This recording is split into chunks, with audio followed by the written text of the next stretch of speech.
বলেন রব্বানা লাকাল হামদ হামদান কাসীরান তাইয়িবান মুবারাকান।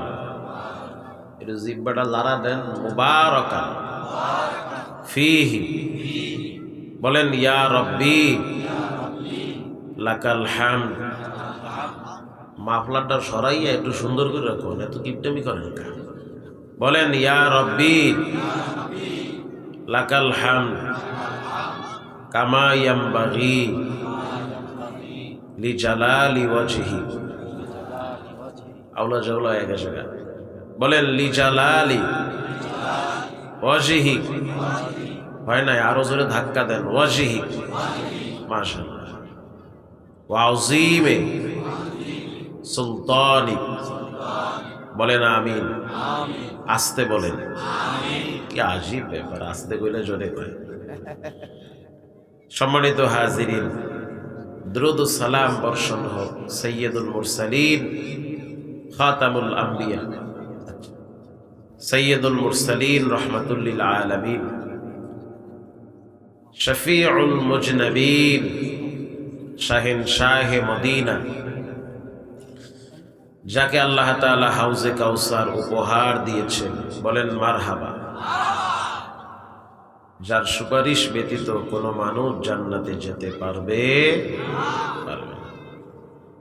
এমন একজন মহানবী, শ্রেষ্ঠ নবী, যার নাম আল্লাহ জান্নাতের গাছে গাছে পাতায় পাতায় লিখে দিয়েছে। কবরে যাওয়ার পরে যার সম্পর্কে ফেরেশতারা প্রশ্ন করবে, উত্তর দিতে না পারলে বাটাম কবরে খেতে হবে, পিঠা খাওয়া লাগবে, কঠিন মারি খাইতে হবে। সেই মহান নবী, শ্রেষ্ঠ নবী, রাহমাতুল লিল আলামিন নবী মুহাম্মদুর রাসূলুল্লাহ সাল্লাল্লাহু আলাইহি ওয়াসাল্লামের উপর সর্বোপরি শুকর যে আল্লাহ তাআলা আমাদেরকে এখনো জীবিত রেখেছেন, আমরা এখনো বেঁচে আছি। আলহামদুলিল্লাহ বলেন। আপনারা কি ঘুমায় গেছেন? আরে কে কে ঘুমাইছেন দুই হাত তুলে আল্লাহকে দেখান।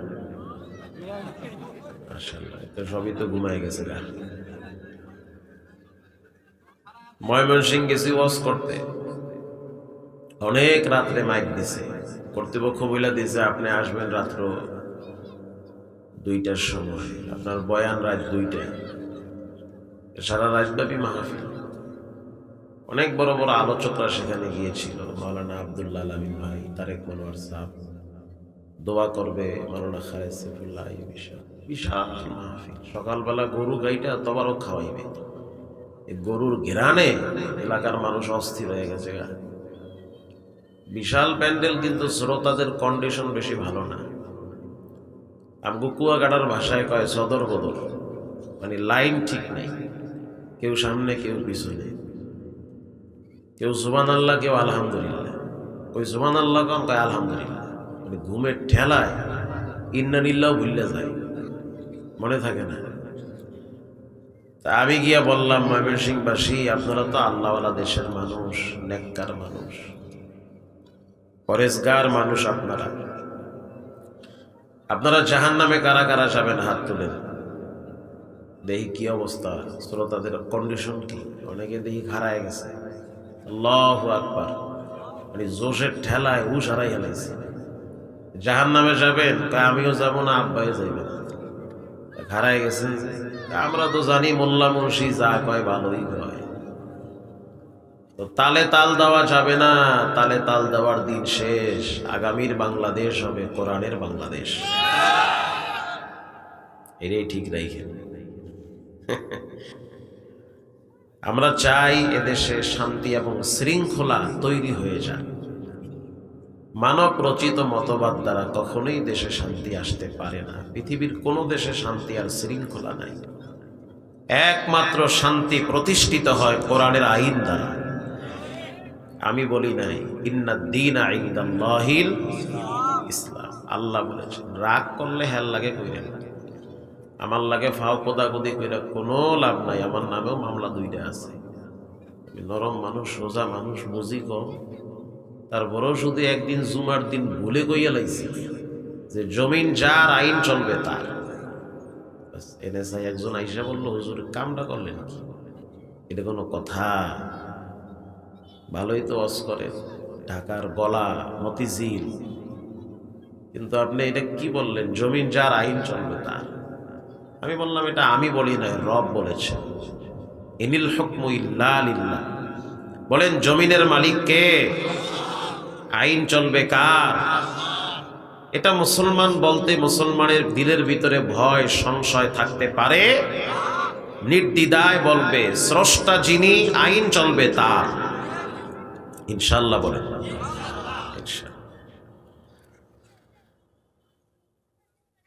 কোরআনের আইন হলো, কেউ যদি চুরি করে, আস-সারিকু আস-সারিক ফাকতাউ আইদিয়াহুম, চুরি করলে হাত কাটা দাও। 10টা চোরের যদি হাত কাটা যায়, বাবাজানরা ভালো করে শোনেন, 10টা চোরের যদি হাত কাটা দেওয়া হয়, বাংলাদেশের সব চ্যানেলগুলোতে যদি প্রচার করা হয়, টিভির সামনে দাঁড়ায় মহিলা পুরুষ সবাই দেখবে চোরের হাত কাটা যাচ্ছে, রক্ত বায়ে বায়ে পড়তেছে। 10টা চোরের হাত কাটা গেলে বাংলাদেশের চিত্রটা পাল্টে যাবে। এরপরে দেখবেন বাংলাদেশের সব ব্যবসায়ীরা দোকানের শাটার খুলে বাড়ি গিয়া ঘুমাবে, কোনো মায়ের সন্তানের সাহস নাই আর একজনের দোকানে হাত দেওয়া। এটা পৃথিবীর কোনো আইন দ্বারা এই সিচুয়েশন, এই সুন্দর পরিবেশ তৈরি করা সম্ভব না, একমাত্র কোরআনের আইন দ্বারাই সম্ভব। কোরআনের আইন হলো, অবিবাহিত নারী, অবিবাহিত পুরুষ জেনা করলে 100 বাটাম দাও। বাটাম মানে যুগের ভাষা, দোররা মারো। অনেকে দোররা বোঝে না, দোররা খায় না, মাথায় দেয়। দোররা মানে ফিডা দেওয়া। দোররা মানে কি? ফিডা দেওয়া। শীতের দিন খেজুরের ডাল দিয়ে যদি 5টা বাড়ি দেওয়া যায় খালি গায়ে ফজরের সময়, কেমন মজা লাগবে! সেই স্বাদ, একদম বগুড়ার দইয়ের মতো।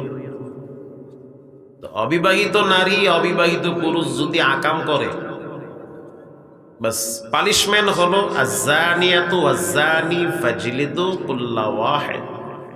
কোনো কথা নাই, কিছু মানুষ দাঁড়ায় দাঁড়ায় দেখবে, আর রাষ্ট্রের পক্ষ থেকে একজনকে দায়িত্ব দেওয়া হবে, তুমি পিটাও, পিটাইতে থাকো। লেডিসরাও পিটাও, জন্ডিসরাও পিটাও, দুইজনই বাটাম দাও, কারণ মজা দুইজনই পাইছে। ঠিক না বেটি? কোন স্বজন প্রীতি আর ছাড় চলবে না, কে কার মামু, কে কার খালু, কে কার বই, 9-6 চলবে না। বিবাহিত নারী, বিবাহিত পুরুষ যদি জেনা ব্যভিচারে লিপ্ত হয়, গলা পর্যন্ত মাটিতে গেড়ে ফেলো। গলা পর্যন্ত মাটিতে গাড়ার পরে পাথর মেরে এদেরকে হত্যা করো। বলেন এটা কি মোল্লার আইন না আল্লাহর আইন? আল্লাহর আইন। ভালো লাগলেও ভালো, না লাগলেও ভালো। তো হোক বা না হোক জানি না, তবে আমরা চেষ্টা করব, আশাবাদী, স্বপ্ন দেখি এই দেশে একদিন কালেমার পতাকা উড়বে। সব ধর্ম বর্ণ নির্বিশেষে সবাই নিরাপদে বসবাস করবে, কেউ কারো উপরে জুলুমবাজি করতে পারবে না। ইনশাআল্লাহ বলেন। আমরা ইসলামের পক্ষে থাকব ইনশাআল্লাহ, যে যাই বলুক ইনশাআল্লাহ। ইব্রাহিম আলাইহিস সালাতু ওয়াস সালামের নাম আপনারা সবাই জানেন, অনেক বড় একজন আল্লাহর নবী ছিলেন। মিল্লাতা আবিকুম ইব্রাহিম, মনিটর সুন্দর ভাই। মিল্লাতা আবিকুম ইব্রাহিম হুয়া সাম্মাকুমুল মুসলিমিন।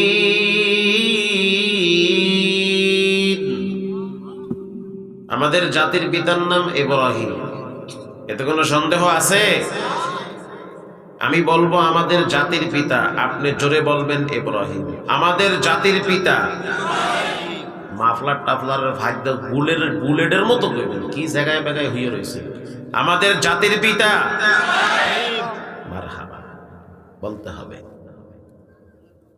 আল্লাহ রাব্বুল আলামিন তাকে অনেকগুলো বিষয় পরীক্ষা করেছেন, তিনি সব পরীক্ষায় উত্তীর্ণ হয়ে সর্বোচ্চ ৫ নাম্বার পেয়েছে। মারহাবা বলেন।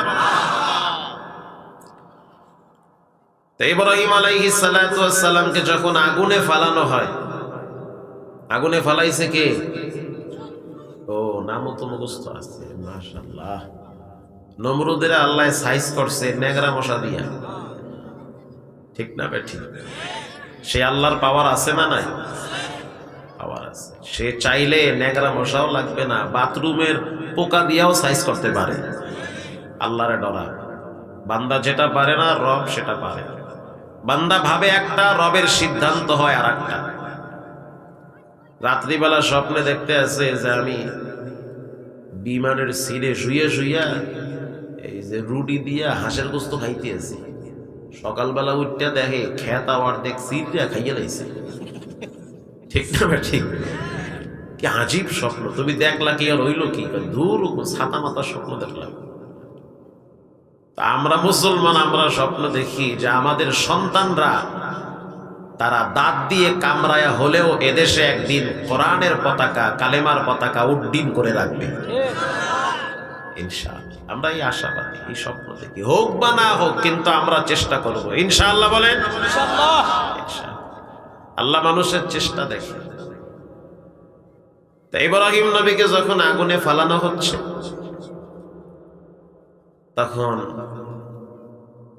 তার নিজের বাপ আজারা আতাত্তাখিদ আসনামান আলিহা। আজর ইব্রাহিম নবীর সামনে দাঁড়ায় বলতেছে, বেটা, নমরুদ যা বলে মেনে নাও। ইব্রাহিম নবী বলল, ইয়া আবাতি লিমা তা'বুদু মা লা ইয়াসমা ওয়া লা ইউবসির। যেই মূর্তির সামনে দাঁড়ায়া মাথা নত করেন, সে তো কানে শুনে না, ওয়া লা ইউবসির, চোখেও দেখে না, ওয়া লা ইউগনি আনকা মিনাল্লাহি শাইআ। যখন বিপদ আসবে, ভালো মন্দ সে কিছুই করতে পারবে না। ভালো মন্দ করার মালিক কে? মূর্তি পারবে না বাবা। ভাও দরদ দেখাইয়েন না, কোনো উপকারই আসবে না। ইব্রাহিম নবীর বাবা খুব রাগ করছে। ক্বালা আরাগিবুন আনতা আন আলিহাতি ইয়া ইব্রাহিম। বেটা, তুমি কি আমার মূর্তি আর দেবদেবীর বিরুদ্ধে বিষোদ্গার করছো? ইব্রাহিম নবী বলল, বাবা, যেটা সত্য সেটাই বলতেছি, আপনিই বলেন। এরা কি কানে শোনে? না শুনলেও শুনতে হইবে। কি তেরা কথা! এরা কি চোখে দেখে? না দেখলেও দেখতে হইবে। খোরা যুক্তি। আপনার উপরে বিপদ আপদ আসলে এরা কি আপনারে বাঁচাইতে পারবে? না পারলেও পারতে হইবে। ক্বালা রাগিবুন আনতা আন আলিহাতি ইয়া ইব্রাহিম। বুঝছি তুমি এগুলার ব্যাপারে উল্টাপাল্টা বলতেছো। লা ইল্লাম তানতাহি লা আরজুমান্নাক। আমি কিন্তু তোমাকে পাথর মেরে হত্যা করব। তোমার মাথায় পাথর দিয়ে এমন আঘাত করব, মাথার গিরু ছিটকে পড়বে। বাপ ছেলেকে বলতেছে, ওয়াহজুরুনি মালিয়া, প্রয়োজনে আমি তোমাকে দেশ থেকে তাড়ায়া দিব। দেখেন, একজন পয়গম্বর সত্যের পক্ষে থাকার কারণে নিজের বাপ দুশ্মন হয়ে গেছে। তা আপনি যখন কোরআনের সঠিক কথা বলবেন, তখন দেখবেন আপনার আশেপাশের বন্ধু বান্ধব গুলাও আপনাকে বাঁকা নজরে দেখবে। আস্তে বলবেন না, জোরে বলেন। আরে নবীর বাপই তো দুশ্মন নবীর। ইব্রাহিম নবীর আব্বা প্রচন্ড রাগ করেছে যে মাথায় কিন্তু আঘাত করব পাথর দিয়া, অথবা দেশ ছাড়া করবো। ওয়াহজুরুনি মালিয়া। ইব্রাহিম পয়গম্বর বলল, বাবাজি ইকুটা একটু কমায় দাও। হ্যাঁ, ক্বালা সালামুন আলাইক। আব্বা, আপনার সাথে কোনো ঝগড়া নাই। মারহাবা বলেন। আপনি আমার আব্বা না? আরে বাপের লাগে কি বেয়াদবি করা যায়? যদিও বাপ বেঈমান, তারপরেও তো তার সাথে আদব বজায় রেখে কথা বলতে হবে। আব্বা তো আমার। ক্বালা সালামুন আলাইক। সাআস্তাগফিরু লাকা রাব্বি ইন্নাহু কানা বি হাফিয়্যা।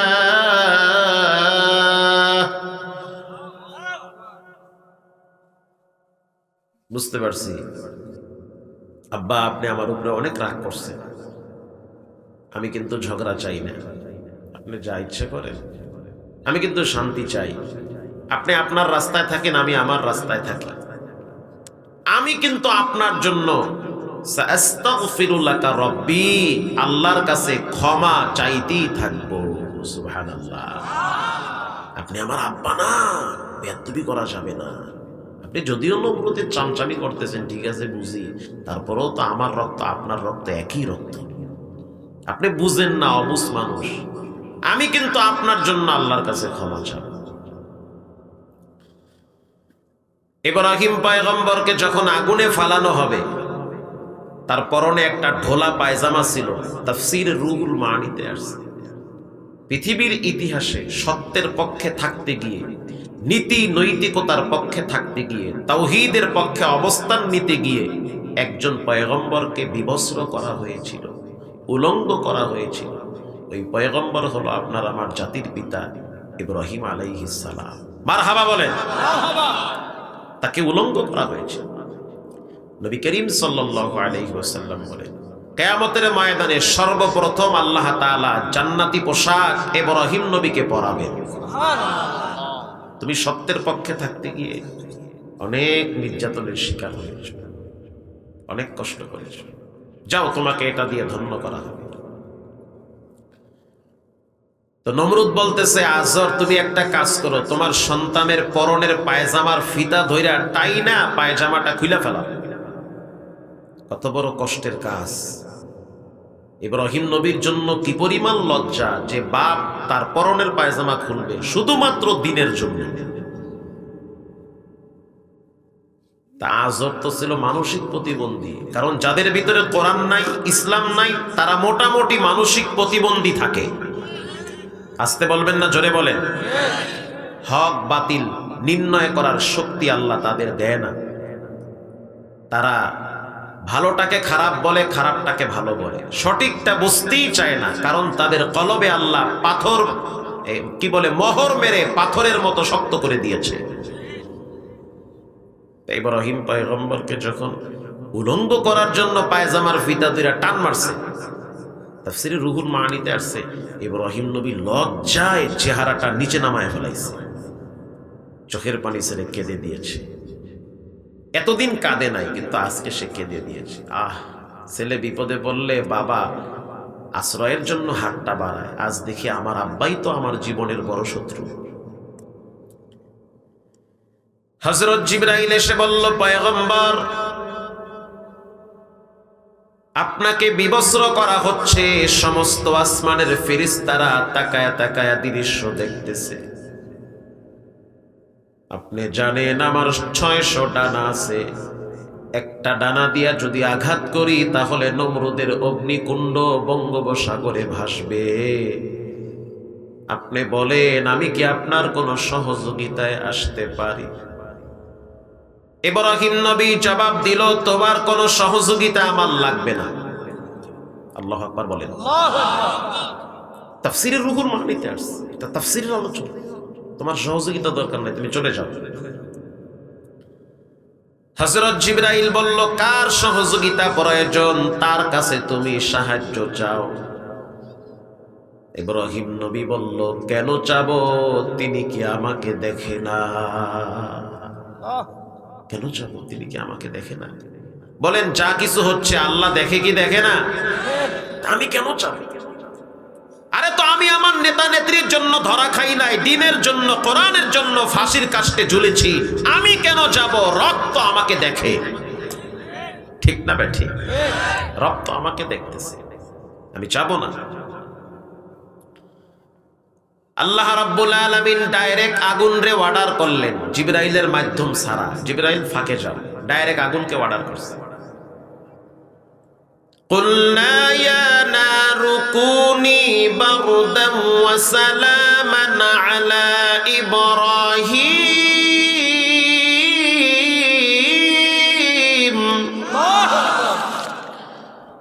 আকে লুৎফে খেসরা ইবহারে গোদ বা খলি নসনারে রাগল জারে কো। আল্লাহ বলল ইব্রাহিমের জন্য তুমি আরামদায়ক হয়ে যাও, না শীত না গরম, এরকম একটা পরিস্থিতি তৈরি করো। মারহাবা বলে। ইব্রাহিম নবীকে যখন আগুনে ফালানো হয়, তাফসীরের কিতাবে আসছে একটা ছোট্ট ব্যাঙ বারবার প্রস্রাব করে আল্লাহ দেয়। ফেরেশতা বলল, ব্যাঙ তুমি কেন প্রস্রাব করো? তোমার এই অল্প প্রস্রাবের পানির দ্বারা তো ইব্রাহিম নবীর আগুন নিভবে না। কি মনে করেন ব্যাঙের প্রস্রাব হয়তো 5 কেজি হবে? 1 কেজি? ও আচ্ছা, আধা কেজি? এর চেয়েও কম। ব্যাঙ বারবার লাফ দেয় আর প্রস্রাব করে। হে ব্যাঙ তুমি কেন লাফ দাও? তোমার এই ছোট্ট পানির দ্বারা, অল্প পানির দ্বারা কোনদিন ইব্রাহিম নবীর আগুন তো নিভবে না। ব্যাঙ যেই জবাবটা দিল, টাঙ্গাইলের মুসলমান, এটা আপনার আমার জন্য শিক্ষা নিয়ে। ব্যাঙ জবাব দিল, যদিও আমার এই অল্প পানি দ্বারা আগুন নিভবে না, কিন্তু আমি ইব্রাহিম নবীর পক্ষে আছি, এটা রবকে দেখাতে চাই। সুবহানাল্লাহর ভলিউম বাড়ায় দেন। ব্যাঙ থেকে শিক্ষা গ্রহণ করে আমরা নবীদের পক্ষে থাকবো, ইসলামের পক্ষে থাকবো, কোরআনের পক্ষে থাকবো। সর্বশেষ কোরআনের রাজ এদেশে প্রতিষ্ঠিত হোক, আমরা তার পক্ষে আছি ইনশাআল্লাহ। আমি আপনাদের সামনে কোরআনুল কারীম থেকে 3টা আয়াত তেলাওয়াত করেছি। কোরআন হলো ঐশী বাণী, কালামুল্লাহ। কেউ যদি কোরআন পড়তে নাও পারে, সে যেন অন্তত পক্ষে কোরআনটারে বুকে লাগায়। তাও যদি না পারেন, কম পক্ষে কোরআনওয়ালাদেরকে সম্মান করেন। তাও যদি না পারেন, নিজের ঘর থেকে একটা সন্তানকে কোরআনের হাফেজ বানান। যেই যুগ আসছে, স্বার্থ ছাড়া কেউ কারো জন্য দোয়াও করতে চায় না। জুমার দিন খতিব সাহেব বলল যে বাকি নামাজ বাদ, দোয়া আছে, সবাই বসবেন। পাবলিক এত চালাক, যদি দেখে তবারক আছে তো বসে, তবারক নাই কেউ বসতে চায় না। ঠিক মানে 100 বার ঠিক। তার মানে আপনার লাগে মাগনা দোয়া করার টাইম নেই। খাওন দাও দোয়া আছে, খাওন নাই দোয়াও নাই। এজন্য আল্লাহর হাবিব বলেন, পরিবারের ভিতর থেকে 2-1 জনকে দিন শিখাও, আলেম বানাও, হাফেজ বানাও। তোমার ইন্তেকালের পর পৃথিবীর কেউ যদি দোয়া না করে, তোমার কলিজার টুকরা তোমার জন্য তাহাজ্জুদ পড়ে দোয়া করবে, আর চোখের পানি ছেড়ে দিয়ে বলবে, রব্বির হামহুমা কামা রব্বায়ানি সগীরা। রব্বুল আলামিন, আপনি আমার আব্বাকে আম্মাকে নিরাপদে রাখেন, ভালো রাখেন, যেভাবে আমাকে ছোটবেলায় লালন পালন করেছে। রব্বুল আলামিন, কষ্ট দিয়েন না, তারা আপনার জিম্মায় চলে গেছে, রাগ করে তাদেরকে শাস্তি দিয়েন না। পৃথিবীর সমস্ত আমল মাপা হবে। আনাস ইবনে মালিক রাদিয়াল্লাহু তাআলা আনহু বলেন, একটা আমল মাপা হবে না, ওটার নাম হলো চোখের পানি। চোখের পানির বিনিময় হলো ক্ষমা, চোখের পানির বিনিময়ে জান্নাত। মারহাবা বলেন। চোখের পানির এত দাম। 2 হাত তুলে বাবার কথা স্মরণ করে কেঁদে দিয়েছেন। আল্লাহর হাবিব বলেন, মান বাকা মিন খাশিয়াতিল্লাহ হারামাল্লাহু তিলকাল আইনা আলান নার। দুনিয়ার উম্মতেরা, যখন তোমরা রবের ডরে কাঁদো, ওরে চোখের পানি নাকের ডগায় আসার আগে আগে তোমার আব্বা আম্মার সমস্ত গুনাহ রব্বুল আলামিন মাফ করে দেয়। তোমার জন্য জাহান্নামের আগুন হারাম হয়ে যায়। নবীজি বলেন, আত্তাইবু মিনাজ যামবি কামাল্লা যামবালা, যে তওবা করে সে বাচ্চাদের মতো নিষ্পাপ হয়ে যায়। নিষ্পাপ হয়ে যায়। এই জন্য গোপনে গোপনে একটু কাঁদবেন, দরজা জানলা লাগাইয়া একটু রিল্যাক্সে থাকেন, চোখ বন্ধ করে পশ্চিম দিকে বসে থাকবেন। ব্যবসা বাণিজ্য, টাকা পয়সা, ফ্যামিলি, আত্মীয় স্বজন সবার থেকে আলাদা হয়ে একটু নিজেকে সময় দেন, একটু মুরাকাবায় থাকবেন। চোখ বন্ধ করে ভাববেন যে আমি ছাড়াও দুনিয়া চলবে, আমি ছাড়াও সংসার চলবে, আমি ছাড়াও বাচ্চারা চলতে পারবে। কিন্তু যাদের জন্য এত কষ্ট করি, আমার মৃত্যুর পরে হয়তো তারা আমার জন্য দোয়া করতেও পারে, নাও পারে। যাদের জন্য রাত দিন পরিশ্রম করে সম্পদের পাহাড় গড়তেছি, এক সময় এমন হতে পারে যে আমি কবরে যাব, তারা আমার সম্পদ নিয়ে মারামারি, কারাকারি, রক্তপাত ঘটাবে। নিজেকে একটু সময় দেন। আল্লাহর হাবিব বলেন, তিনটা জিনিস মানুষের জন্য কবর পর্যন্ত যায়। এক নম্বরে তার সম্পদ কবর পর্যন্ত যায়, দুই নম্বরে তার আত্মীয় স্বজন কবর পর্যন্ত যায়, তিন নম্বরে তার নেক আমলগুলা কবর পর্যন্ত যায় না, তার সাথে কবরের ভিতরেও যায়। দামি একটা মোবাইল কিনছেন, কাপনের সাথে দিয়ে দিবে? দিবে না। দামি একটা গাড়ি ব্যবহার করতেন, সর্বোচ্চ কবর পর্যন্ত যাবে। আল্লাহর হাবিব বলেন, আমলের প্রতি গুরুত্ব দাও। দুনিয়ায় চলতে যেমন টাকার গরম লাগে, চোখ বন্ধ হয়ে গেলে সেদিন নেক আমলের গরম লাগবে। মজার একটা হাদিস মুসলিম শরীফের শুনেন, নবীজি বলেন, ইযা উদিআল মাইয়িতু ফি কবরিহি জাআল কুরআনু ইনদা রাসি। মাহমুদুল হাসান, যেদিন তুমি মারা যাবা, নবীজি বলেন সেদিন তোমার কবরে চারটা জিনিস বন্ধু হয়ে যাবে। এক নম্বরে তোমার মাথার পাশে নামাজ, কোরআন দাঁড়ায় যাবে।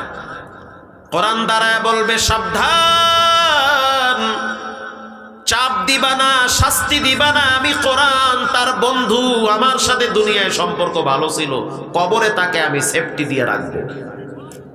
কোরআন দাঁড়ায়, রাসূল বলেছেন কোরআন দাঁড়িয়ে যাবে। উদিআল মাইয়িতু ফি কবরিহি জাল কোরআন, দাঁড়াও কোরআন, একে সেভ করো, নিরাপত্তা দাও। আসসালাতু আন ইয়ামিন, যেভাবে আপনি শুয়ে থাকবেন চেহারা থাকবে কিবলার দিকে, ডান পাশ দিয়া নামাজ দাঁড়ায় বলবে, মাটি চাপ দিবি না, আমি হইলাম নামাজ। কষ্ট করে ঠান্ডা পানি দিয়া উযু বানাইয়া এরপরে মসজিদে গিয়া কাঁপতে কাঁপতে সেজদায় লুটিয়ে পড়েছে। অতএব ডান পাশ দিয়া কোনো ধরনের চাপ সৃষ্টি করতে পারবা না। রাসূল বলেন, শীতের নামাজ হলো আল্লাহর কাছে সবচেয়ে বেশি দামি। ঠান্ডা পানি দিয়া উযু বানাইয়া যারা ফজরের টাইমে মসজিদে যায়, তাদের ব্যাপারে সুসংবাদ। নবীজি বলেন, মান সাল্লাল বারদাইনা দাখালাল জান্নাহ। এশার ফজর যারা পড়বে তাদের ঠিকানা হবে আল্লাহর জান্নাতে। যারা এশা এবং ফজর পড়েন তারা গোপনে আল্লাহর কাছে শুকরিয়া আদায় করেন যে আল্লাহ আপনারে তৌফিক দিছে। যারা এশার ফজর ঠিকই পড়েন, বিশ্বাস করেন, আপনি আল্লাহর কাছে এতটাই খুশি হয়ে বলবেন, আল্লাহ আপনি এমন একটা মন আমারে দিছেন যে আমি এশার ফজর পড়তে পারি। আল্লাহু আকবার বলেন। অন্য এক হাদিসে আল্লাহর হাবিব বলেন, মান গাদা ইলাল মসজিদ। আমার আওয়াজ কি স্পষ্ট শোনা যায়? মাশাআল্লাহ। মান গাদা ইলাল মসজিদ আও রাহা আ'আদ্দাল্লাহু লাহু নুজুলাহু মিনাল জান্নাতি কুল্লামা গাদা আও রাহা। ও বান্দা, দুনিয়ার জিন্দেগির হায়াত একদিন শেষ হয়ে যাবে, তুমি একদিন থাকবা না। তোমার জন্য কাপনের কাপন হয়তো দোকানে চলে আসছে। ডানে বামে তাকায় দেখো কত যুবক এই টাঙ্গাইল থেকে অল্প বয়সে কবরে গেছে। তোমাদের কলিজার ভাই, তোমাদের বন্ধু নায়ক মান্না টাঙ্গাইলের সন্তান আমাদের কুয়াকাটায় গিয়া বলেছিল যে এত সুন্দর সমুদ্র দেখতে বড় মজা লাগে, চোখের শীতলতা, দিলের প্রশান্তি, সমুদ্রের আওয়াজ মানুষের কলিজাটাকে ঠান্ডা বানায় দেয়। সিদ্ধ বাতাস, কি চমৎকার আবহাওয়া, মনটা চায় না সুন্দর পৃথিবী ছেড়ে একা একা কবরে চলে যেতে। সেই নায়ক মান্না বেশি দিন বাঁচতে পারে নাই, অল্প বয়সেই কবরের বাসিন্দা হয়ে গেছে। ঠিক না বেঠিক? সিলেটে বয়ানে গেলাম, একেবারেই শাহজালাল ইয়ামিনী রাহমাহুল্লাহু তাআলা তার মাজারের পাশে। বয়ান শেষ করার পর কর্তৃপক্ষ হোটেল ঠিক করছে থাকার জন্য। রাত্রিবেলা মাজারে ঢুকলাম, ঢুকার পর বামের দিকে মাথা ঘুরাইলাম, লেখা দেখলাম চিত্রনায়ক সালমান শাহর কবর। দারোয়ান বলতে আছে, হুজুর আমার বাড়ি যেখানে সালমান শাহর বাড়িও সেখানে। তিনি ছোটবেলায় মাঝে মাঝে মাজারে আসতো, তো প্রায় সময় বলতো এত সুন্দর দুনিয়া ছেড়ে কবরে মানুষ গিয়া কেমনে একা একা থাকে। আল্লাহর সিদ্ধান্ত হয়ে গেছে তোমাকেও দুনিয়াতে বেশি দিন রাখা হবে না। ঠিক না বেঠি? এই যুবক চলে গেছে কবরে, তুমি বাঁচবা কয়দিন কর গুনতে থাকো, না জানি মরণ ডানে বামে ঘোরে। এখনো কি তোমার কলিজার ভিতরে কোরআনের প্রতি মহাব্বত নাই? এত বড় হয়ে গেলে এখনো পর্যন্ত তুমি জহুর পড়ো না, আসর পড়ো না, মাগরিব পড়ো না, এশা পড়ো না, তুমি কি মরবা না? তোমার মতো অসংখ্য যুবক স্কুলে পড়ে, ভার্সিটিতে পড়ে, কলেজে পড়ে, 5 ওয়াক্ত নামাজ পড়ে, আল্লাহর দিন কায়েমের জন্য রক্ত দেয়, জীবন দেয়, শহীদ হয়, আছে না নাই? তুমি কেন পারবে? তুমি ইনসাফের পক্ষে আওয়াজ তুলো। আমার জীবন চলে গেল বাংলার জমিনে আর জুলুমকে কখনোই প্রতিষ্ঠিত করতে দেওয়া হবে না। তুমি ইনসাফের পক্ষে লড়াই করতে করতে মইরা যাও, কোটি মানুষ তোমার জন্য দোয়া করবে। বিড়ালের মতো 500 বছর বাঁচার চেয়ে, শিয়ালের মতো 900 বছর বাঁচার চেয়ে, সিংহের মতো একদিন গর্জন দিয়ে বাঁচা ভালো। এমন একটা জীবন গঠন করো, মইরা গেলেও যেন মানুষ দোয়া করে। প্রিয় ভাইরা আমার, আল্লাহর হাবিব বলেন যখন মানুষ কবরে চলে যায় ডান পাশে নামাজ দাঁড়ায় যায়। নবীজি বলেন মান গাদা ইলাল মসজিদ আও রাহা, কেউ যদি ফজর আর ইশা মসজিদে গিয়া পড়ে রে, এলাকার যুবক ভাই মুরব্বী বাবারা শুনে নেন, নবীজি বলেন কেউ যদি ইশার ফজর মসজিদে গিয়া পড়ে, আ'আদাল্লাহু লাহু নুজুলাহু মিনাল জান্নাতি কুল্লামা গাদা আও রাহা। নবীজি বলেন স্পষ্ট শুনে নাও, রব্বুল আলামিন ওই নামাজিওয়ালা বান্দার জন্য জান্নাতে দস্তারখানা বিছায়া রাখবে। সুবহানাল্লাহ, এই তৌফিক আল্লাহ আমাদেরকে দান করেন, আমিন বলেন। ভোলায় গিয়া দেখেন অধিকাংশ মসজিদ গুলায় ফজরের টাইমে যুবকদের আনাগোনা সবচেয়ে বেশি। পুরা বাংলাদেশের ভিতরে একটা জেলার নাম হইল ভোলা। কি নাম? আরো জোরে হয় নাই? আরো জোরে। ঘুম ভাঙ্গাইতেছে আমরা। ভোলায় গিয়া দেখবেন ফজরের টাইমে সামনের কাতারে আপনি যাইতে পারবেন না, আজানের সময় যাওয়া লাগবে। 21, 22, 23, 15, 17 এই শ্রেণীর পোলাপান প্রথম কাতারে দখল করে বসে থাকে।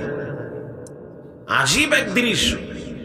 ফজরের টাইমে তো মসজিদে বিরিয়ানি দিয়েও পোলাপান পাওয়া যায় না। কেটা শীতের মধ্যে বিরিয়ানি খাইতে যায়, ঘরের ভিতরে হুইয়ে হুইয়ে বিরিয়ানি খাবো। ঠিক না ভাই? ঠিক। তো বলায় গিয়ে দেখি আজীব এক দৃশ্য। পুরা মসজিদ যুবকদের দ্বারা একেবারে পদাচারণে মুখরিত হয়ে যায়।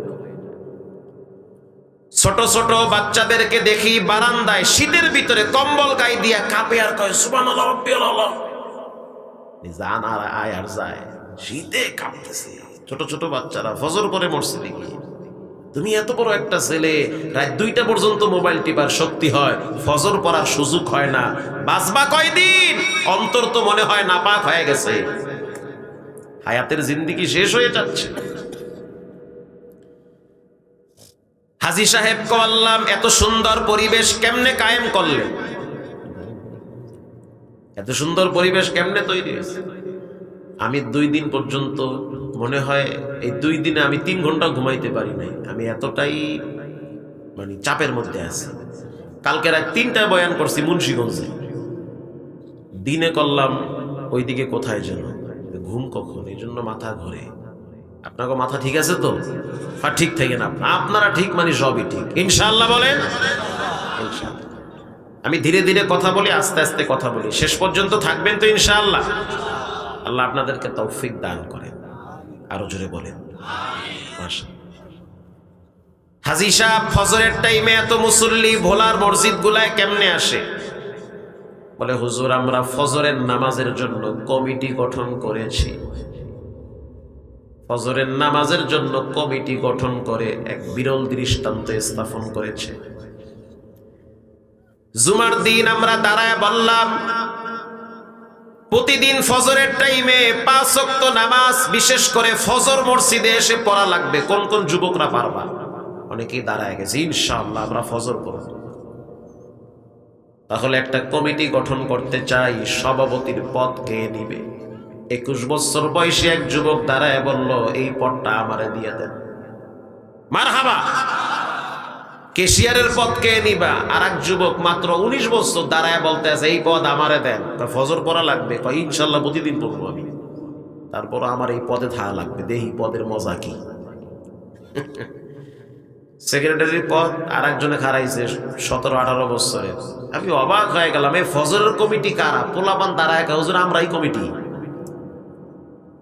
তোমাদের কি কাজ? বলে আমাদের কাজ হলো ফজরের টাইমে কারা কারা মসজিদে আসে না, ঘরে ঘুমায়, তাদের খোঁজ খবর নেওয়া।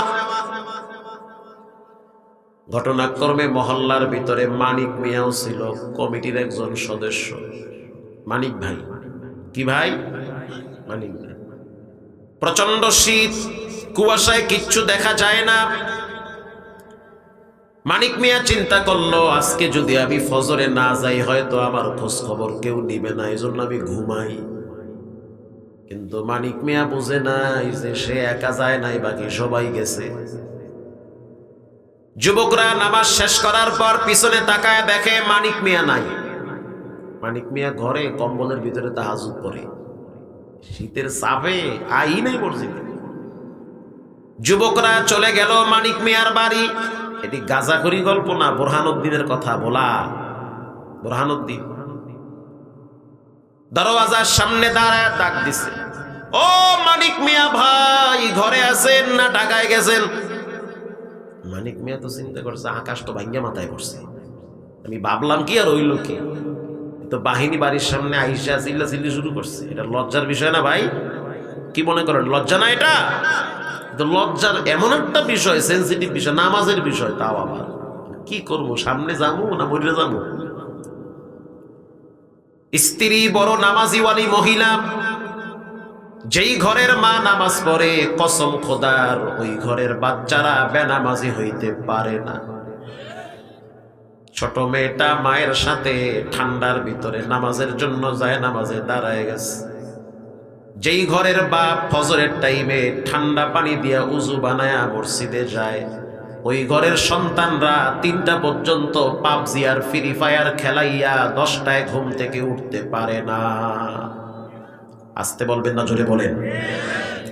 বাপ তো নিজেই নামাজ পড়ে, এমন বাপ নিজে বিড়ি খাইয়া ফালায়, পোলা আইয়া ওই বিড়ি আবার টানে।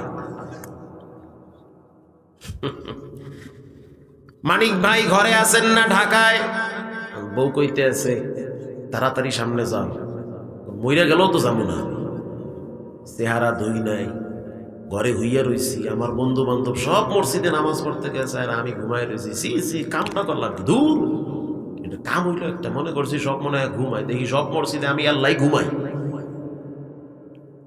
স্ত্রী বলল গিয়া বলো ভুল হইছে, কালকের থেকে আবার প্রতিদিন ফজর পড়ব।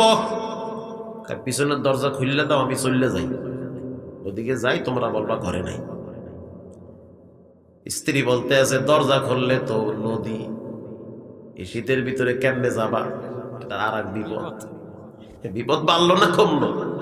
আরো বিপদ। মানিক মিয়ার বুদ্ধি মাথায় আইছে যে মায়াডারে তাহলে পাঠাইয়া দি। মানিক মিয়া বলতে আছে আম্মু তুমি গিয়া বলো আব্বু ঘরে নাই। বাচ্চা গিয়া বলতে আছে চাচু চাচু আব্বু বলছে আব্বু ঘরে নাই। বাচ্চারা কি মিথ্যা বলে? পুরাটাই কইছে। আব্বু বলছে আব্বু কই নাই? ঘরে নাই। ঘরে আছে না নাই? বাচ্চারা মিথ্যা বলে না, বাচ্চাদেরকে মিথ্যা শিক্ষা দেয় মা আর বাবা। ঠিক কথা, মা বাবা মিথ্যা শিক্ষা দেয়। আমি বলি নাই, রাসূল বলেছেন কুল্লু মাউলুদুন ইউলাদু আলাল ফিতরাত। প্রত্যেকটা সন্তান পবিত্র আত্মা নিয়ে দুনিয়ায় আসে, প্রত্যেকটা সন্তান ইসলামের উপরে জন্মগ্রহণ করে। নষ্ট বানায় কারা? বলে মা আর বাবা। যেই বাপ সন্তানকে কোরআন চিনায় না, ইসলাম চিনায় না, নবী চিনায় না, আল্লাহ চিনায় না, কেবলা চিনায় না, মেসওয়াক চিনায় না, টুপি দাড়ি চিনায় না, এক সময় দেখবেন ওই সন্তান মা বাবাকেও চিনবে না। চিনবে না, চেনে যে না, এরম না হইল 200 ঘটনা আমার পকেটে আছে মতিঝিলের। নাম বইলা দিয়ে বিশ্বাস না হইলে জিগাইয়েন, যদি মিশা হলেন তা আপনার জোতা আমার ফিট।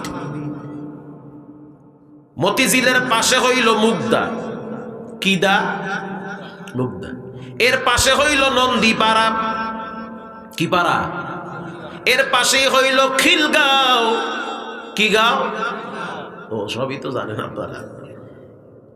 এখানে একটা নামি দামি প্রতিষ্ঠান আছে যেখানে সচিবের ছেলে মেয়ে পড়ে, সিআইডির সিনিয়র কর্মকর্তার ছেলে মেয়ে পড়ে, ধনী ফ্যামিলির ছেলে মেয়েরা মাদ্রাসায় পড়ে। অনেক বড় নামি দামি প্রতিষ্ঠান, প্রাইভেট প্রতিষ্ঠান। মজার বিষয় হলো মহল্লার এক বড় স্যারের ছেলেটা মাদ্রাসায় পড়ে। বাবার বড় ইচ্ছা সন্তানটা কোরআনের হাফেজ হবে, নিয়ত তো ভালো। মাদ্রাসায় আসে আর যায়, প্রতিদিন ক্লাস করে। 7 বছরের বাচ্চা। একদিন ফজরের টাইমে ম্যাডাম নিজে বাচ্চারে নিয়ে মাদ্রাসায় চলে আসছে। প্রিন্সিপাল স্যার বলল ম্যাডাম নিজে ড্রাইভ কইরা বাচ্চারে মাদ্রাসায় নিয়ে আসছে। আমি অবাক হয়ে গেলাম, এই বাচ্চা তো প্রতিদিন কাজের লোক মাদ্রাসায় দিয়ে যায়, ফজরের টাইমে ম্যাডাম কেন বাচ্চা নিয়ে মাদ্রাসায় আসছে? প্রিন্সিপাল সাহেব আমার মসজিদে জুমা পড়ে। আল্লাহর কসম, প্রিন্সিপাল সাহেব বলল আমি মনিটরের দিকে তাকাইয়াছি, মা তার বাচ্চারে নিয়ে মাদ্রাসায় ঢুকতেছে, আমি দেখতেছি। দারোয়ান বলতে আছে মহিলা মানুষ ভিতরে এলাও না। ম্যাডাম গরমায় বলতে আছে এলাও, আর গুল্লি মারি ভিতরে যাওয়া লাগবে। আমি আছি আমার বিপদে, তুমি আছে এলাও না, বাদ দাও, তোমার এলাও না মেলাও না, ভিতরে ঢুকতে দাও। দারোয়ান শব্দ এক হারাইছে, জীবন দিয়া দেবো, ভিতরে ঢুকতে দিব না। ঠিক না ভাই? ঠিক। প্রিন্সিপাল স্যার বলল সাইরা দাও, হয়তো কোনো ঝামেলায় পড়েছে। এবার ম্যাডাম গিয়া বলতে আছে প্রিন্সিপাল স্যার, আপনার এই প্রতিষ্ঠানে আমার সন্তান পড়ে, কিন্তু আমার সন্তানের মেজাজ বড় গরম থাকে, ওরে শাসন করবে। প্রিন্সিপাল স্যার বলতে আছে যে কেমন মেজাজ গরম থাকে? বাচ্চা মানুষ প্রতিদিন তো বাসায় যায়, আবার মেজাজে কি সমস্যা? মহিলা বলতে আছে স্যার, আমার বাচ্চাটা মাঝে মাঝে বাসায় গিয়া আমার শরীরে হাত দেয়, মানে মারে, মাঝে মাঝে পিরিচ দিয়া মাথায় বাড়ি মারে, গেলাস দিয়া আমার ফিনের উপরে ভিক্ষা মারে, মাঝে মাঝে ওর বাবার শরীরে হাত দেয়। ওস্তাদ অবাক হয়ে বলতে আছে কি বলেন? এত শান্ত সুষ্ঠ চমৎকার মেধার অধিকারী, এ আবার এত গরম কেমনে হয়? ওস্তাদের কথায় ম্যাডাম বলতে আছে ওস্তাদ আপনি তো বুঝতেছেন না, বাসায় যাওয়ার সাথে সাথে ওর মেজাজটা হট হয়ে যায়। প্রিন্সিপাল সাহেব যতই নরমাল করে, মহিলাটা সিরিয়াসলি নিতেছে যে অবস্থা খুব ভয়াবহ, ছেলেটা কিন্তু আমার গায়ে হাত দেয়। প্রিন্সিপাল স্যার বলতে আছে আপনি ওয়েটিং রুমে বসেন, আমি ওর সাথে কথা বলবো। যখনই বললো আমি ওর সাথে কথা বলবো, তখন বাচ্চাটা বলতে আছে ওস্তাদ আমার আপনার সাথে কথা বলতে ভয় লাগে। প্রিন্সিপাল স্যার তখন তার চিপস দিল, চকলেট দিল, একটু হালকা হয়ে গেছে, ফ্রি হয়ে গেছে। ও সন্তান, তোমার মা বলল তুমি নাকি তোমার মায়ের গায়ে হাত দাও। বলে হ্যাঁ আমি মায়ের গায়ে হাত দেই। শুনলাম তুমি নাকি তোমার বাবার গায়ে টিভির রিমোট দিয়া বাড়ি মারো। বলে এটাও সত্য। কেন এটা করো? বলে ওস্তাদ আমার মেজাজ গরম হয়ে যায়, আমার জিদ উঠে যায়, এজন্য মাঝে মাঝে মা বাবার গায়ে হাত দিই। ওস্তাদ চিন্তায় পড়ে গেল, বিষয়টা এত নরমাল না, অবশ্যই ভিতরে কোনো গোমর আছে। ওস্তাদ বলল, সন্তান তোমার দাদা দাদি কোথায় থাকে? তোমার দাদা দাদি আছে? বলে আছে। কোথায় থাকে?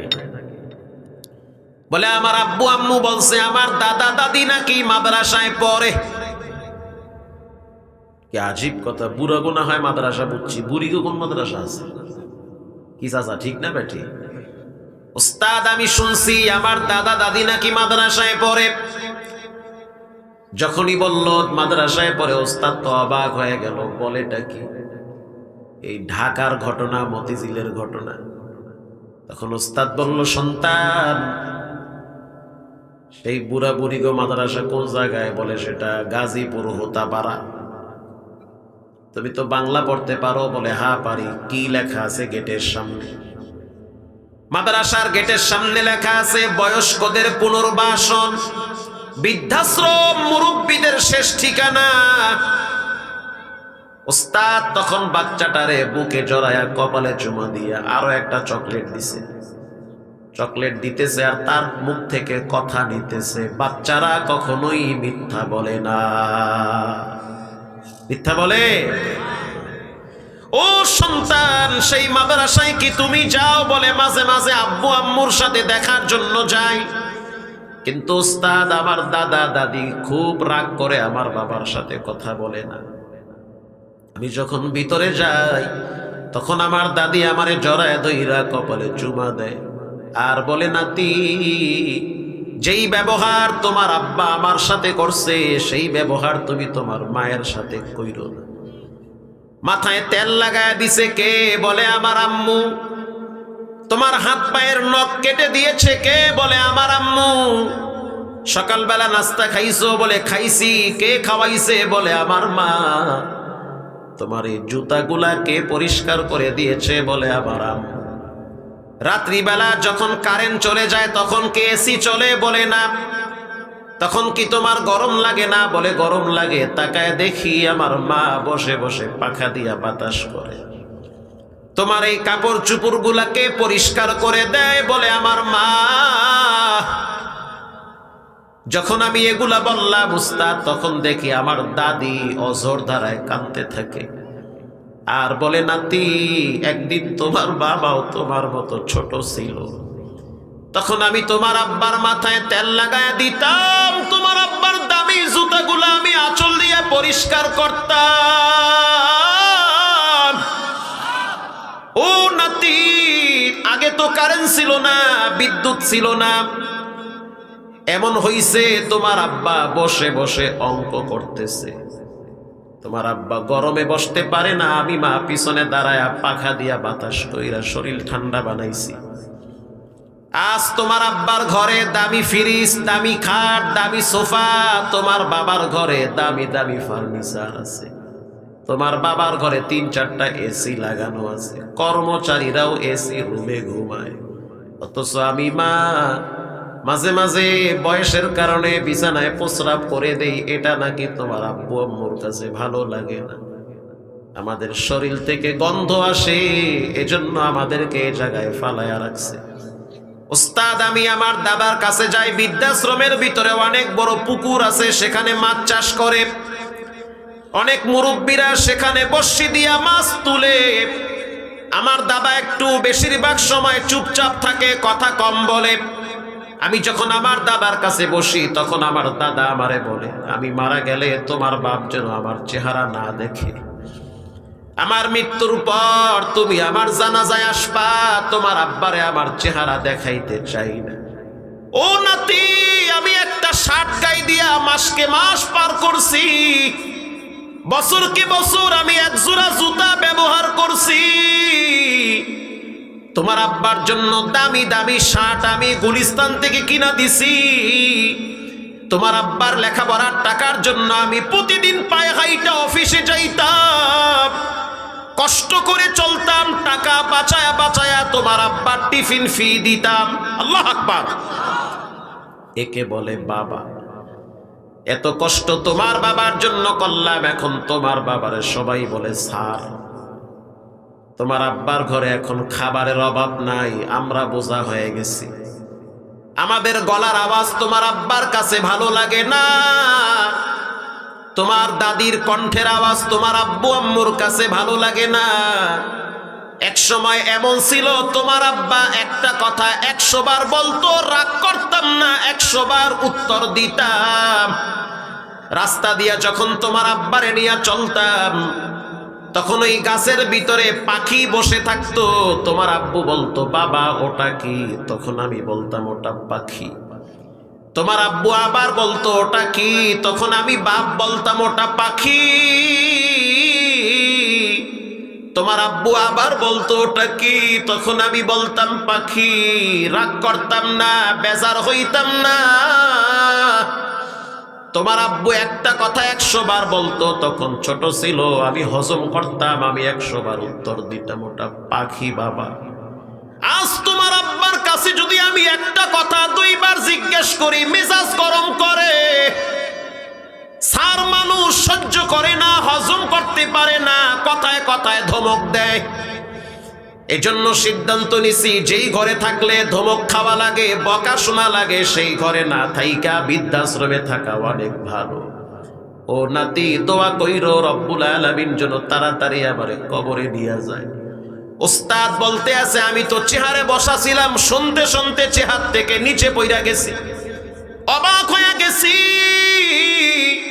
আমারও তো আব্বা আছে, বুড়া হয়ে গেছে, বাবার পায়ে তো আমি চুমা দেই। এ কেমন স্যার যে বাপরে বৃদ্ধাশ্রমে ফালায়া রাখছে। এবার উস্তাদ বলতে আছে, সন্তান তোমার দাদার সাথে তোমার বাবা যেই ব্যবহার করছে খুব খারাপ ব্যবহার, আর তোমার আব্বা আম্মা তোমারে মাদ্রাসায় পড়ায়া তোমার কাছ থেকে ভালো ব্যবহারের আশা করে, এটা কোনোদিন হতে পারে না। ঠিক না বেঠিক? এই সন্তান কখনোই মা বাবার সাথে ভালো আচরণ করবে না। সন্তান তুমি আগে তোমার আব্বারে কয়বার মারতা, মায়েরে কয়বার গায়ে হাত দিতে বলে? 1 বার। ওস্তাদ বলে এখন থেকে দিবা 3 বার। ঠিক না বেঠিক? এখন থেকে 3 বার দিবা। সকালে 1 বার ফিডাবা, দুপুরে আর 1 বার বাটাম দিবা, সন্ধ্যার টাইমে ফ্রিজ মাথার উপরে ফালায়া দিবা। পারবা? পারমু। টিভি ভাঙ্গা তোমার বাবার মাথায় বাড়ি মারো। যেই ঘরে মা বাবার থাকার জায়গা হয় না, ওই ঘর তো মাটির সাথে গুড়ায় দেওয়া দরকার। আসতে বলবেন না, জোরে বলেন। ঠিক না ঠিক? যেই ঘরে মা বাবার জন্য থাকার বিছানা হয় না, তোমার ঘরে দামি একটা ফ্যান, তোমার আব্বার ঘরে ব্রিটিশ পিরিয়ডের ভাঙ্গা ফ্যান টট্টর টট্টর করে ঘুরে। ওইটা স্টার্ট দিলে মনে হয় টলার স্টার্ট দিয়েছে, টমটম স্টার্ট দিয়েছে। তোমার রুমে দামি একটা বিছানা, চমৎকার খাট, বসলে মনে হয় শুয়ে পড়ি। আর তোমার 80 বছরের বাবার রুমে ভাঙ্গা একটা খাট, ওটা শক্ত হয়ে আছে। ও সন্তান, আল্লাহ বলেন ওয়ালা তানহারুহুমা, খবরদার মাথায় ঝাঁকি দিয়া কথা বলবা না। ওয়া কুল লাহুমা কাওলান কারীমা, মা বাবার সাথে ভালো আচরণ করবা, মিষ্টি ভাষায় কথা বলবা। কোথায় কথা বলতে বলতে কোথায় চলে আসলাম। যেই মা বাবা সন্তানকে রব চিনায় না, রসুল চিনায় না, কোরআন চিনায় না, ইসলাম চিনায় না, যেই মা বাবা সন্তানকে ইনসাফ চিনায় না, জুলুমের বিরুদ্ধে প্রতিবাদ শিখায় না, এক সময় দেখবেন ওই সন্তান মা বাবার উপরে জুলুম করবে। জুলুম করবে। আল্লাহর কসম 100 বার মিথ্যা বললে জিহ্বা আল্লাহ আগুনের কেসে দিয়া কাটবে। বেশি দিন আগের নয়, 17 তারিখের কথা। চট্টগ্রাম একটা এলাকার নাম হইল রাঙ্গুনিয়া। এই যে বয়ান করতেছি, ভিডিও হইতেছে, গোটা পৃথিবীতে ছড়িয়ে পড়বে। মিথ্যা বললে তো মানুষ জুতা আমার ফিডে মারবে। ঠিক না বেঠিক? রাঙ্গুনিয়া স্টানের আগের স্টানের নাম হইল নোয়াপাড়া। কি পাড়া? নোয়াপাড়া। একবার নামাজের জন্য ঢুকলাম, ঢুকার পরে দেখলাম বিশাল মসজিদ, 3-4টা বড় বড় বিল্ডিং। বুঝতে পারলাম এটা হলো বয়স্কদের পুনর্বাসন। নামাজ পড়ার পর বের হইলাম, তাকায় দেখলাম দাড়ি চুল সব পেকে গিয়েছে, চোখের ভুরুগুলা মনে হয় নিচের দিকে ঝুলে পড়েছে। বৃদ্ধ এক মানুষ, হাতে তসবিহ, হাঁটতেছে আর জিকির করতেছে। আমি তার কাছে গেলাম, মুসাফা করলাম, সালাম দিলাম। আমি তাকে বললাম এটা কি? সে বলল এটা বয়স্কদের শেষ ঠিকানা। আমি বললাম আপনি কি চট্টগ্রামের না আপনি অন্য এলাকার? সে বলল হুজুর আমার বাড়ি বাংলাদেশে। আচ্ছা বুঝলাম, বাংলাদেশে ভাষায় তো টান আসে, ঢাকার টান। আপনার বাড়ি কি ঢাকায় না চট্টগ্রামে? বলে আমার বাড়ি ঢাকায়। এলাকার নাম কি? বলে এলাকার নাম হইল গুলশান 1। উরি সুবহানাল্লাহ, গুলশানের মানুষ, অথচ চলে আসছে চট্টগ্রাম রাঙ্গুনিয়ায় নোয়াপাড়া। গুলশানে কি আপনার বাড়ি আছে? বলে হুজুর আমার 7 তলা বাড়ি আছে, কয়েক লক্ষ টাকা ভাড়া পাই। কিন্তু আমার জীবনের ভাগ্যের নির্মম পরিহাস এমন হবে কল্পনাও করি নাই। কোন ঘাটের পানি কই যায় যুবক তুমি জানো না? জানো কে? কি হবে এটা তুমি কল্পনাই করতে পারো। মানুষ ভাবে একটা হয় আর একটা। আমার ঘরে কেউ নাই, শুধুমাত্র একটা ছেলে। এরে আমি অনেক শিক্ষা দিছি, লেখাপড়া করাইছি, ইংলিশ মিডিয়ামে পড়াইছি। জানতে জানতে জানতে জানতে জানোয়ার হয়ে গেছে। বেশি জানতে জানতে জানোয়ার হয়ে গেছে গা। এখন আমার সন্তান আমারে বলে পুরা বাড়ির দলিল আমার নামে লেখা দাও, তা না হলে কিন্তু বালিশ দিয়ে চাপবে ধরে আমার মুখ। হুজুর এই বুড়া বয়সে বালিশের নিচে আমি মরতে যাই না। ছেলেটা মাঝে মাঝে কি যেন খায়, ঘরে আইসা ফ্রিজ ধরে ঠেলে আর কয় রাস্তার মাঝখানে কা। ফ্রিজ কি রাস্তার মাঝখানে? তার মানে বোঝা গেল কিছু একটা খায়। আমি বললাম ও সন্তানের বাপ, সত্য করে বলেন, রব সাক্ষী, সামনে মসজিদ, সকালবেলা আপনি নিজে নামাজ পড়েন নাই, সন্তানও নামাজ পড়ে নাই, বিষয়টা কি এমন? বলে হ্যাঁ এমনই।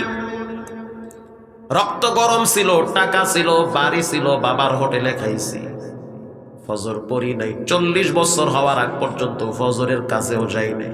যখন দেখছি দাড়ি চুল পাকা শুরু হয়েছে তখন মরার ডর ঢুকছে। যখন দেখছি পুরাটাই পাইকা গেছে এখন মরছি ছাড়া কিছুই বুঝি না।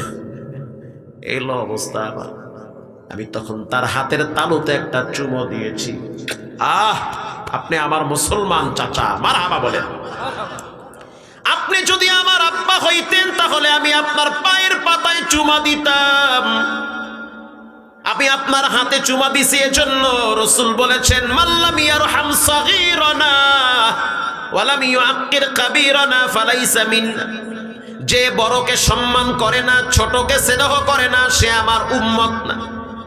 আপনার প্রতি মায়া লাগছে, দয়া লাগছে, সম্মান কইরা হাতে চুমা দিছি, এটা দোষণীয় না, বরং সম্মান করা। ঠিক না বে ঠিক? এই শিক্ষাটা আমাকে কোরআন দিয়েছে, ইসলাম দিয়েছে, রব দিয়েছে, রাসূল দিয়েছে। আমি তখন তাকে বললাম সন্তানের দোষ দিয়া লাভ নাই, দোষ হলো আপনার। আম্মা মান তাগা, আপনি তো সীমা লঙ্ঘন করেছেন। ওয়া আসারাল হায়াতাদ দুনিয়া, দুনিয়াকে প্রাধান্য দিয়েছেন। ফাইন্নাল জাহিমা হিয়াল মাওয়া,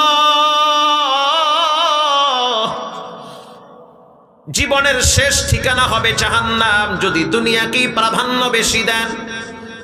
এটা বলার পরে সে আরো আবেগে আপ্লুত হয়ে গেছে। তখন বললাম চাচা, যেই বাপ ছেলেকে পশ্চিম চিনায় না, কেবলা চিনায় না, যেই বাপ সন্তানকে উযু শিখায় না, যেই বাপ সন্তানকে নামাজ চিনায় না, জুমা চিনায় না, এক সময় দেখবেন ওই সন্তানের কাছে মা বাবা বোঝা হয়ে যাবে। আমি যেই আয়াত তেলাওয়াত করেছি, ফাআম্মা মান তাগা, সীমা লঙ্ঘনকারী হইও না, ওয়া আসারাল হায়াতাদ দুনিয়া, দুনিয়াকে বেশি প্রাধান্য দিও না। আজান হয়ে গেছে, দোকানের শাটার লাগাও, কোনো কথা নাই, তোমার রব তোমারে মসজিদে ডাকতেছে। ঠিক না বে ঠিক? ও কৃষকওয়ালা ভাই, যখন আজানের সময় হয়, নামাজের টাইম হয়ে গেছে, ক্ষেতের ভিতরে সিজদায় লুটিয়ে পড়েন। এসি রুমের ভিতরে সিজদা দিলে যেই মর্যাদা, কৃষক ক্ষেতের ভিতরে সিজদা দিলে তার চেয়ে বেশি মর্যাদা হয়। প্রিয় ভাইয়েরা আমার, এজন্য জীবনে কখনোই সীমা লঙ্ঘন করবেন না, রবের সাথে বেয়াদবি করবেন না। পক্ষান্তরে রব বলেন ওয়া আম্মা মান খাফা মাকামা রাব্বিহি ওয়া নাহান নাফসা আনিল হাওয়া ফাইন্নাল জান্নাতা হিয়াল মাওয়া। আল্লাহ বলেন বান্দা যারা আমার সামনে দাঁড়াইতে ভয় পায় এজন্য গুনাহ করে না, গুনার কাছেও যায় না, গুনাহ করলে মনে করে আমার রব আমার দিকে তাকিয়ে আছে। আল্লাহ বলেন তাদের ঠিকানা ফাইন্নাল জান্নাতা হিয়াল মাওয়া। আমি বলি নাই, রব বলেছেন তাদের সাথে আমি কমিটমেন্ট করেছি, ওয়াদাবদ্ধ হয়েছি, তাদের ঠিকানা হবে আমার মাওয়া নামক জান্নাতে। মজার একটা হাদিসের ঘটনা শুনেন, আল্লাহু আকবার জোরে বলেন। মুসলিম শরীফের হাদিস, লম্বা একটা ঘটনা, কষ্ট হয়। নবী করিম সাল্লাল্লাহু আলাইহি ওয়াসাল্লাম নিজে বর্ণনা করেন, তিনজন যুবক ভ্রমণ করার জন্য বের হয়েছে, দামেস্কের থেকে ইয়ামেনের দিকে যাবে, লম্বা পথ সফর করার জন্য বের হয়ে গেল। ধরেন টাঙ্গাইল থেকে আপনারা কক্সবাজারে ঘুরতে যাবেন, এখন রাস্তা নিরাপদ হবে কি হবে না এটা আপনি জানেন না, জানেন কে? অন্য কিছু তো হয়ে যেতে পারে। এই তো পরশুদিনই তো লঞ্চ অ্যাক্সিডেন্ট করে 7 যুবক মারা গেছে। ওরা যদি জানতো লঞ্চে উঠলে অ্যাক্সিডেন্ট করব, মরব, জীবনে লঞ্চের কাছেও যাইতো না। গতকালকে বাংলাদেশের বিভিন্ন অঞ্চলে না হইলেও 11 জন মারা গেছে গাড়ি অ্যাক্সিডেন্টে। তো ওরা যদি জানতো গাড়ির কাছেও যাইতো না, প্রয়োজনে সারা জীবন নৌকায় থাকতো, তাও হুন্ডায় উঠতো না। তিনজন যুবক সফর করার জন্য লম্বা পথ পাড়ি দিচ্ছে। আগে তো যানবাহন বলতেছিল ঘোড়া, উট, এগুলার পিঠে সফর করা লাগতো। কিছু দূর যাওয়ার পরে ভূমিকম্পের মতো আওয়াজ শুরু হয়ে গেল, চতুর্দিকে বাতাস, লু হাওয়া শুরু হয়ে গেছে। কিছু দূর যাওয়ার পরে তিনজন যুবক সিদ্ধান্ত নিল হাঁটতে গেলে তো পইরা যাই। কথা বুঝেন? বাতাসের কারণে তো আমরা স্থির থাকতে পারি না, কিছু সময়ের জন্য আমাদেরকে আশ্রয় নেওয়া দরকার। কোথায় আশ্রয় নেওয়া যায়? 3 যুবক সিদ্ধান্ত নিল একটা গর্তের ভিতরে আশ্রয় নিব। আল্লাহু আকবার বলেন। গর্তের ভিতরে আশ্রয় নিল। গর্তের ভিতরে ঢোকার পরে সিদ্ধান্ত নিল কি করা যায়। এই 2-3 মিনিটের ভিতরে কোথা থেকে একটা বড় পাথর আইসা গর্তের মুখখাটারে পুরাটাই আটকায় ফেলাইছে। এখন শ্বাস টানতে পারে না, অক্সিজেন ভিতরে যায় না। মহা এক মুসিবত। ভাবলাম কি আর হইল কি, ঠিক না বেঠি? বাঁচার জন্য ওখানে ঢুকলাম, ওখানে তো আরো বড় বিপদে পড়লাম। 3 জন যুবক চিন্তা করতেছে কি করা যায়। 3 জন পরামর্শ করলো, এমন একটা জায়গায় বিপদে পড়ছি রব ছাড়া কেউ বাঁচাইতে পারবে না। মানুষের জীবনে এমন কিছু সময় যায় যখন বান্দার সহযোগিতা ছাড়া বান্দা বাঁচতে, রবের সহযোগিতা ছাড়া বান্দা চলতে পারে না। এবার 3 জনের একজন হাত তুইলা দোয়া করতে আছে, রব্বুল আলামিন আপনি তো জানেন আমি একজন ব্যবসায়ী মানুষ। দোয়া করতেছে, আমার জীবনে একটা ভালো আমল আছে। আল্লাহু আকবার বলেন। একটা ভালো আমল আছে, আমি একজন বিজনেসম্যান, যুগের ভাষা ব্যবহার করি, আমি একজন গার্মেন্টসের মালিক। আমার অনেক টাকা ছিল, আমার বাড়িতে এক কর্মচারী কামলা দিত, কাজ করত। 25 দিন কাজ করার পরে রাগ কইরা বেতন না নিয়া বাড়ি চইলা গেছে। কতদিন? 25 দিন। 25 দিন যে কাজ করলো, বলেন 25 দিনের টাকা মালিকের কাছে পাবে কি পাবে না? দোয়া করতেছে, রব্বুল আলামিন এই যে কর্মচারী 25 দিন কামলা দিয়া চইলা গেল, চইলা যাওয়ার পর সে 1 যুগ পরে টাকা নেওয়ার জন্য বাড়িতে আসছে। 1 যুগ মোটামুটি 5-6 মাস তো নাকি? 12 বছর। সুবহানাল্লাহ। 12 বছর পর আইসা বলতে আছে, মালিক রাগ কইরেন না, কষ্ট নিয়েন না, আমার চেহারার দিকে তাকায় দেখেন, আমি আপনার বাড়ির কর্মচারী, কাজ করছি, রক্ত পানি করছি, ঘাম ঝরাইছি, কথা যা ছিল তখন নেই নাই, রাগ করছি, এখন আসছি, আমার পাওনাটা বুঝাইয়া দেন। দোয়া করতেছি, আল্লাহ বিপদ থেকে বাঁচান। রব্বুল আলামিন আমি তার টাকাটা ব্যবসায় খাটায়া প্রায় 5 কোটি টাকা লাভ করছি। মারহাবা বলেন। এই পুরা টাকা আমি তাকে নেওয়ার জন্য অফার করেছি যে তুমি তো 3000 টাকা পাবা না, তোমার ওই টাকা ব্যবসায় খাটায়া কয়েক কোটি টাকা লাভ হয়েছে, পুরা টাকা তোমার। এই বিশাল বড় বকরির পাল, দুম্বার পাল, ডেইলি ফার্ম সব তোমার জন্য এগুলা। আল্লাহু আকবার বলে। কর্মচারী বলতে আছে, মালিক আমি কই আছি, দেশে না বিদেশে? কি কোন আপনি? মজা নিয়েন না, ঢং করিয়েন না, আপনি আমার পাওনাটা বুঝাইয়া দেন, আমি আপনার বাড়িতে আসছি। রব্বুল আলামিন, আমি তার সাথে মজা নেই নাই, যতটুকু লাভ হইছে পুরা লাভ আমি তার হাতে যখন তুলে দিছি তখন তার মুখে আমি কান্নার হাসি দেখছি। মারহাবা বলে। তার চোখের গোড়ায় আমি পানি দেখছি, সে হাসতে হাসতে কেঁদে দিয়েছে। আমি তখন বলছি, কেন কাঁদো? তখন যুবক বলেছিল, আল বুকা মিনাল ফারাহ, অতি সুখে মানুষ কেঁদে দেয়। রব্বুল আলামিন, তুমি আমারে সম্পদ দিছো, যদি না দিতা কিচ্ছু করার ছিল না। আর আমার বাড়িতে কাজ করছে, আমি সম্পদটারে তার প্রাপ্য বুঝায় দিছি। অতএব এই ভালো আমলটা যদি পছন্দ হয় পাথর সরায় দেন। নবীজি বলল, বলার সাথে সাথে পাথর একটু ফাঁক হয়ে গেছে, একটু ফাঁকা হয়ে গেছে, একটু 1/3 অংশ সইরা গেছে, ভিতরে হাওয়া বাতাস ঢুকে। এবার দ্বিতীয় যুবক হাত তুলছে, মালিক আপনি তো আমারে চিনেন, আমি আপনার বান্দা, জীবন ভর আমি গুনাহ করছি, গুনাহ করে করে আবার জীবনটারে নাপাক বানাইছি, কিন্তু আমার জীবনে একটা ভালো আমল আছে, দেখেন এটা আপনার পছন্দ হয় কিনা। এমন একটা জায়গায় বিপদে পড়ছি, শ্বাস টানতে পারি না, মনে হইতে আছে আজরাইল দাঁড়াইয়া আছে, রে আল্লাহ আপনার দয়া ছাড়া বাঁচার কোনো উপায় নাই। ফকিরের মতো হাত বাড়ায়া দিছি, জীবনে একটা ভালো কাজ আমি করছি। সেই কাজটা হলো, আমি আমার চাচাতো বোনকে অনেক ভালোবাসতাম।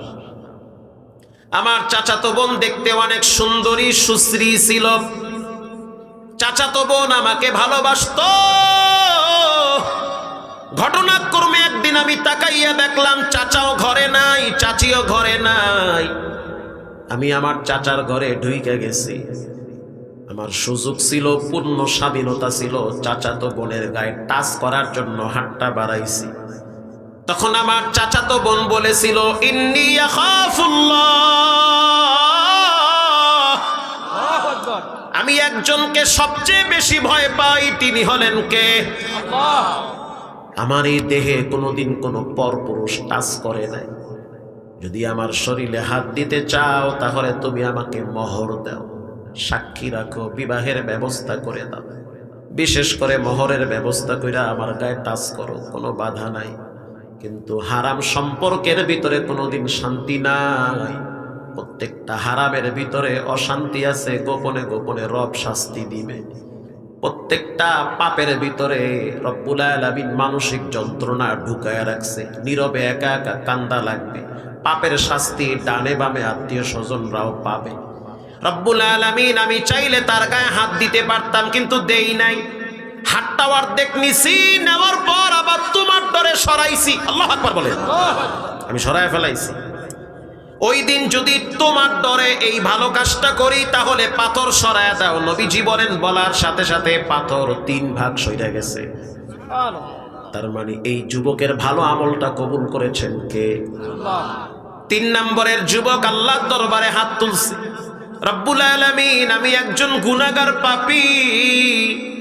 আপনি তো জানেন আপনার পৃথিবীতে কোটি কোটি বান্দা আছে, তার ভিতরে আমি একজন ক্ষুদ্র গুনাহগার বান্দা। রব্বুল আলামিন, আল্লাহুম্মা কানা লি আবাওয়ানি শাইখানি কাবীরা, আমার 2 জন বৃদ্ধ বৃদ্ধা মা বাবা আছে। আল্লাহু আকবার বলে। আমি আমার আব্বা আম্মারে বড় ভালোবাসতাম। একদিন একটা গাছ কেনার জন্য নদীর ওই পারে গেছি, আসতে আসতে দেরি হয়ে গেছে। আমার প্রতিদিনের কাজ হলো উটের দুধ দহন করে, বকরির দুধ দহন করে মা বাবারে পান করাই। আমার আব্বা আম্মা আমার উপরে অনেক সন্তুষ্ট আছে। একদিন রাত অনেক হয়ে গেছে, আইসা দেখতেছি মাও ঘুমায়, আব্বাও ঘুমায়। আমার কণ্ঠের আওয়াজ পাইয়া আমার বাচ্চাগুলা সজাগ হয়ে গেছে। বাবায় যখন ঘরে আসে বাবার ঘেরান প্রথম বাচ্চার নাকে লাগে। আল্লাহু আকবার বলেন।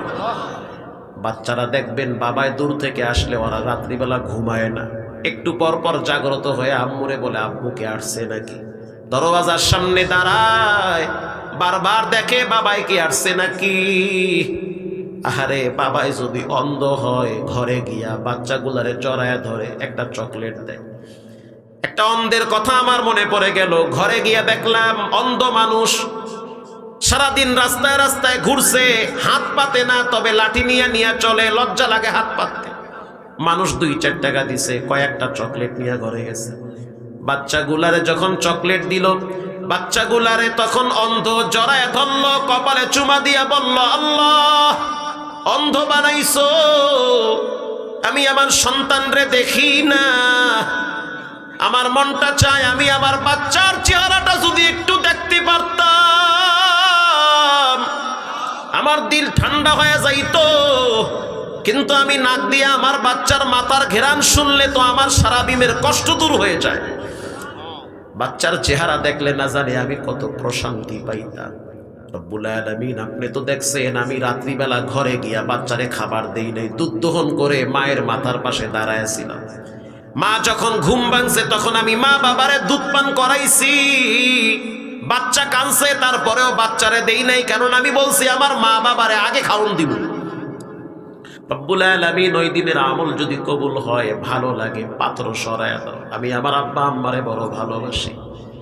রাসূল বলেন বলার সাথে সাথে পাথরটা কোথার থেকে যেন এক ধাক্কায় দূরে সরে গেছে। তাহলে আব্বা আম্মার খেদমত করার দরকার আছে না নাই? এই 3 যুবক কিন্তু সীমা লঙ্ঘন করে নাই। তারা রবকে ভয় করেছে, ব্যবসায়ী ভয় করছে আল্লাহরে, মা বাবারে খেদমত করে সেও ভয় করছে কারে? ওই যুবক চাচাতো বোনের গায়ে হাত দেওয়ার জন্য হাত বাড়াইছে, ডরে হাত সরাইছে। বলেন কার ডরে?